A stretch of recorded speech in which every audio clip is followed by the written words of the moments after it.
এবার অন্তর্বর্তী সরকারের সাবেক ৩ উপদেষ্টা ও এক বিশেষ সহকারীর ব্যাংক হিসাব তলব করার নির্দেশনা দিল Bangladesh financial intelligence unit BFIU। ওই নির্দেশনায় উপদেষ্টা সৈয়দা রিজওয়ানা হাসান, ফাউজুল কবির খান, আদিলুর রহমান খান ও প্রধান উপদেষ্টার বিশেষ সহকারী খোদা বক্স চৌধুরীর ব্যাংক হিসাব তলব করার কথা বলা হয়েছে। মঙ্গলবার দেশের সব ব্যাংক ও আর্থিক প্রতিষ্ঠানের কাছে এ সংক্রান্ত চিঠি পাঠিয়ে তাদের অ্যাকাউন্টের তথ্য চাওয়া হয়েছে। তাদের ব্যাংক অ্যাকাউন্টগুলো থেকে কোনো অস্বাভাবিক লেনদেন হয়েছে কিনা সে ব্যাপারে সংস্থাটি তদন্ত করছে।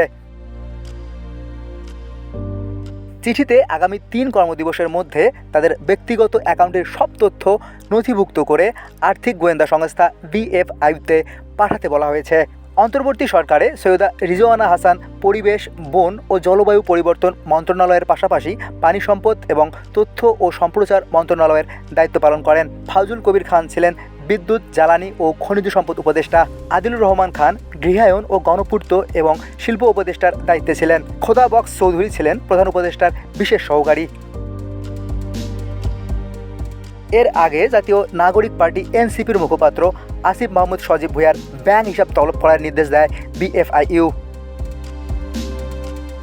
আসিফ অন্তর্বর্তী সরকারের স্থানীয় সরকার, পল্লী উন্নয়ন ও সমবায় এবং যুব ও ক্রীড়া মন্ত্রণালয়ের উপদেষ্টা হিসেবে দায়িত্ব পালন করেন।